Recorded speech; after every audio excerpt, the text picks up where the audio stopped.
The PlayStation 1 was a technological leap, a machine that took gaming from pixels to polygons.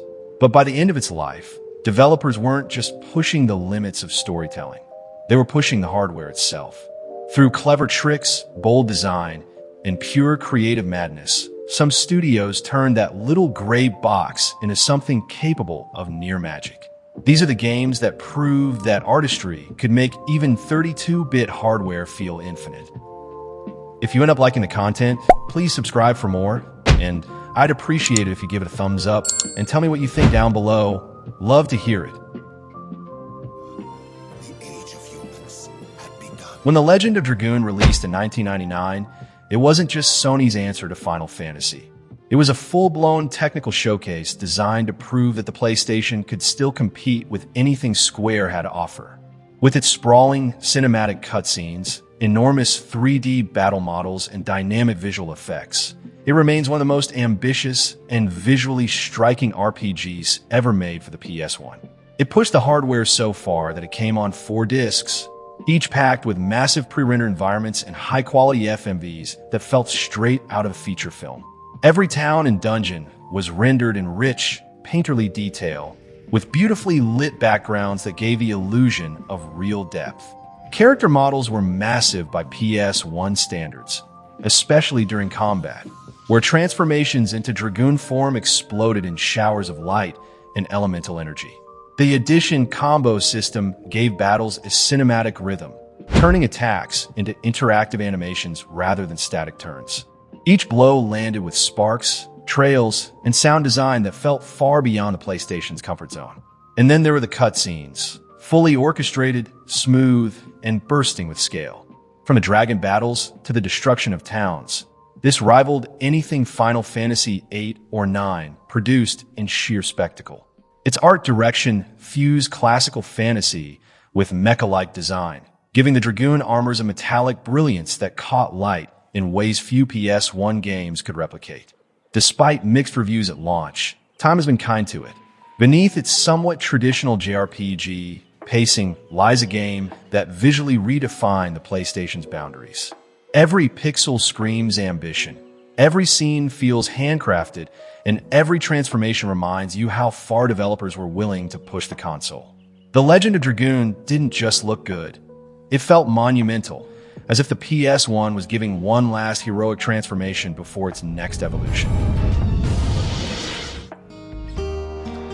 There's a special kind of beauty in Chrono Cross, a visual poetry that few games, even today, can match.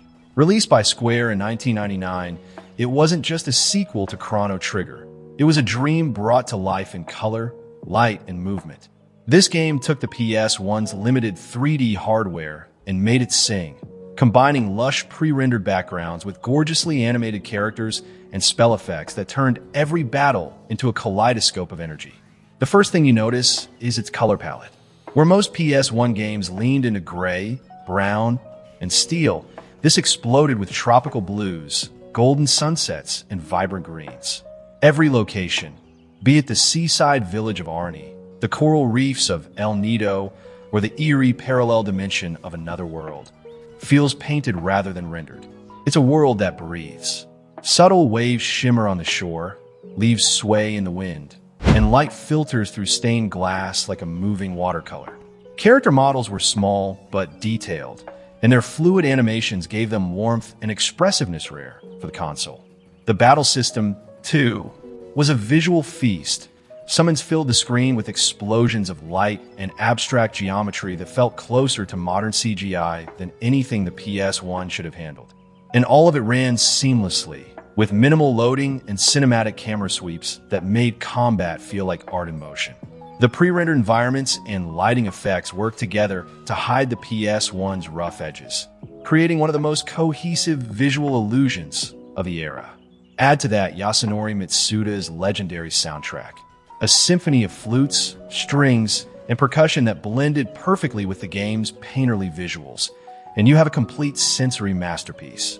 Chrono Cross wasn't just a graphical achievement. It was a statement on the power of color and tone. Every frame looks like a painting, every location a memory. It's proof that true artistry doesn't need polygons, but needs imagination.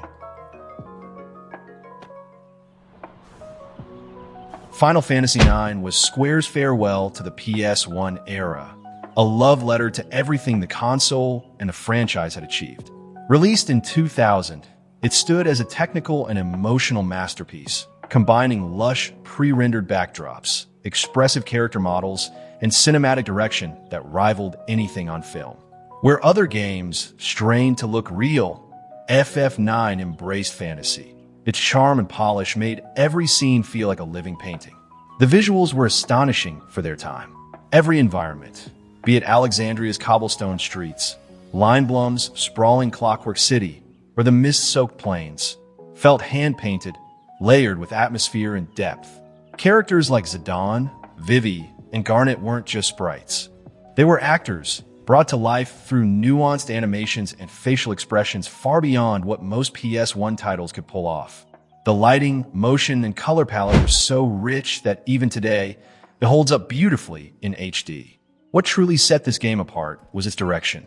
The cinematic camera work, the seamless blend between CG and in-game graphics, and the emotional storytelling all pushed the PlayStation's limits.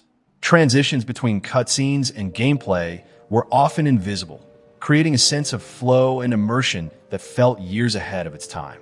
Combined with Nobuo Uematsu's orchestral score, it wasn't just a game. It was an animated film you could play. As the last Final Fantasy of the PS1 generation, it symbolized both an ending and a beginning. It showed that art direction could matter more than raw power, and that technical mastery could serve heart, humor, and humanity. This pushed the PS1 towards perfection. Few games embody the technical ambition of late PS1 quite like Star Ocean, the second story. This sci-fi fantasy hybrid was one of the most visually polished and mechanically deep RPGs on the system. It combined gorgeously drawn 2D sprites with detailed 3D backdrops, dynamic lighting, and fast-paced combat that felt light years ahead of its contemporaries. Every inch of the game screamed ambition, from its fluid animation to its sprawling, multi-layered world that spanned entire galaxies. At first glance, it looks like a standard JRPG, but within minutes, the scale becomes clear. Characters move through beautifully detailed environments rendered with 3D depth, while the camera subtly shifts to accentuate space and perspective. Towns are alive with color and texture, from bustling medieval markets to sleek alien cities. The use of layering and lighting made every environment pop and brought magic and energy to life in a way few games could replicate. Combat, though, is where the PS1 truly sweated. It used a real-time action system on fully 3D battlefields, featuring up to 8 characters at once, each performing flashy attacks, spell effects, and special moves simultaneously. Explosions of light, lens flares, and cascading energy attacks filled the screen with chaotic beauty, all rendered without dropping to a crawl. It was a technical miracle for the hardware, and still feels fast and exhilarating today. The animated cut-ins during special attacks gave battles a cinematic touch, while the FMVs tied the spacefaring narrative together with style. Every scene, from quiet character moments to planetary-scale confrontations, felt theatrical. But Star Ocean wasn't just flexing technology, it used it to build atmosphere. The mix of science fiction and fantasy was visualized through contrasting design philosophies. It's one of the finest examples of the PS1's potential, a balance of artistry and technology, where every element works in harmony. When Parasite Eve launched, it blurred the line between video games and cinema. Square called it a cinematic RPG, and that wasn't marketing fluff. This was one of the first console games to use movie-style editing, camera angles, and lighting to tell its story, and visually it was stunning. This made the PS1 feel like a film reel, pushing the system to deliver realistic character models, haunting pre-rendered backdrops, and special effects that looked ripped straight from a sci-fi thriller. Set in a cold, glittering version of late 90s New York, the game followed NYPD Officer Aya Brea as she uncovered a terrifying biological conspiracy. The city itself was a visual marvel. The twinkling skyline, the snow-dusted Central Park, the eerie glow of streetlights reflected in wet pavement. It all felt alive. Square's mastery of lighting and texture work gave this a visual realism almost no other PS1 game achieved. The game's use of dynamic camera movement, tilting, zooming, and tracking through environments gave scenes a cinematic edge that felt shockingly modern. Then there were the battle effects. The semi-real-time combat allowed spells, gunfire, and biological attacks to play out with fluid particle effects and detailed animations. Enemy designs, grotesque, mutating creatures, pushed the hardware's polygon limits, but managed to look terrifyingly organic. The transitions between exploration and battle were nearly seamless, maintaining immersion instead of shattering it with loading screens. The FMVs remain legendary. From the Opera House immolation to the monstrous transformations that followed, Square CGI work was on par with big-budget animated films of the time. Combined with its dark, minimalist UI and eerie electronic score by Yoko Shimomura, the game felt expensive. Parasite Eve merged film, horror, and RPG mechanics into one surreal experience, showing just how far artistic direction could push the PS1.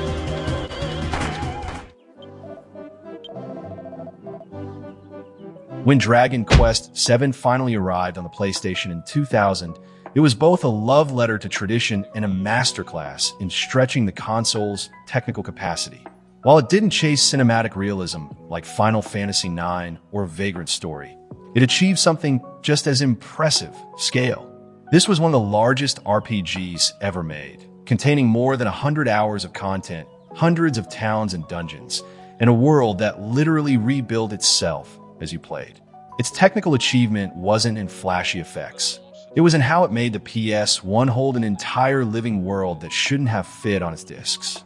The premise was simple but ambitious. You begin on a small island that seems to be the last land left in existence. As you explore, you uncover ancient ruins that allow you to travel to the past and restore forgotten continents one by one. Each time you resurrect a lost civilization, it reappears in the present day, expanding the map. This meant the game had to handle multiple versions of the world, past and present, layered with dynamic events, branching storylines, and hundreds of unique characters. On PS1 hardware, that level of persistence was unheard of. Graphically, it used a distinctive blend of 3D environments and 2D character sprites, rendered with a warmth that made each town feel alive. The simple, colorful art style, true to Akira Toriyama's iconic designs, allowed the team to focus on detail rather than technical flash, with textures that were crisp and expressive for the time. But where the game really shined was in presentation. The lighting effects during spell casting, the reflections in water, and the smooth transitions between overworld and battle scenes all contributed to a world that felt tangible and rich. Combined with a sweeping orchestral soundtrack, the result was a game that felt grand. Dragon Quest VII pushed the PS1 in its own way. It took the idea of a world map and expanded it into something living, layered, and infinite. If Soul Reaver was a technical revolution, Valkyrie Profile was a work of aesthetic genius. It took the PlayStation sprite-based heritage and merged it with cutting-edge 3D presentation to create one of the most visually distinct RPGs of its era. Where most developers chased realism, this was a painterly blend of 2D artistry, 3D environments, and intricate animations that made every frame look like a moving tapestry. Set against a Norse mythological backdrop, you play as a Valkyrie tasked with recruiting the souls of fallen warriors. Each environment is hand-drawn with astonishing attention to light, shadow, and motion. The towns, forests, and ruins shimmer with ethereal detail. Waterfalls glisten, particles drift through the air, and the lighting shifts dynamically as you explore. The result is something that feels neither fully 2D nor 3D. A hybrid space that somehow manages to look modern even today. The character animation was another triumph. Every motion, be it combat strikes, magic spells, or victory poses, was fluid, sharp, and full of personality. Battle effects filled the screen with radiant light, cascading particles, and intricate spell sigils that pushed the PS1's particle rendering to its breaking point. when your party unleashed a full combo. The camera zoomed and panned dynamically, creating a spectacle that felt more like a fighting game than a turn-based RPG. The cinematics, meanwhile, were breathtaking. They used beautifully rendered 3D FMVs that transitioned seamlessly into gameplay, accompanied by the soaring orchestral score. The attention to framing, atmosphere, and rhythm made this feel like a playable myth. What makes it remarkable is how cohesive it all feels. The art direction, music, and technical design blend into something greater than the sum of their parts, a world both melancholic and divine. While most PS1 RPGs showed off power, Valkyrie Profile showed that artistry could transcend technical limits. If there's one PS1 RPG that represents pure ambition, it's Xenogears. Released in 1998 by Square, it's a game so grand in scope that it feels like it was bursting at the seams of what the PlayStation could handle. And yet, despite those constraints, it delivered visuals that were both technically impressive and deeply symbolic, blending 2D and 3D in ways few dared attempt. The world feels vast and ancient, a mix of ruins, futuristic cities, and dreamlike spaces. Its unique combination of 3D environments and 2D character sprites gave it a style all its own. Characters move with hand-drawn fluidity through fully 3D spaces, allowing for cinematic camera sweeps and dynamic combat without sacrificing expressiveness. And then came the Gears, towering mechs that turned battles into mechanical ballets. When you climbed into one, the scale of the world shifted dramatically. Cities became backdrops. The transition between human scale and mech scale combat was seamless, using camera tricks and perspective shifts to sell the illusion of massive scale on PS1 hardware that had no right to handle it. Cutscenes pushed the hardware to its breaking point. Real-time character models framed with cinematic direction, enhanced by brief anime sequences that amplified emotional moments. The lighting, especially during the gear battles, was phenomenal for its time. Dynamic flashes, explosions, and reflections that gave the illusion of volume and motion far beyond what most games could produce. Even the second disc, which relied heavily on narrative and stylized presentation due to time constraints, used minimalist visuals to powerful effect. This turned its limitations into aesthetics. It's no exaggeration to say that Xenogears broke the PlayStation trying to contain it.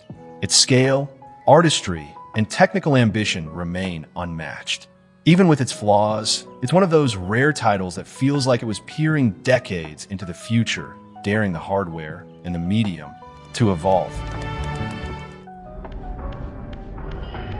When Legacy of Kain, Soul Reaver hit the PlayStation, it felt less like a sequel and more like a full-blown evolution.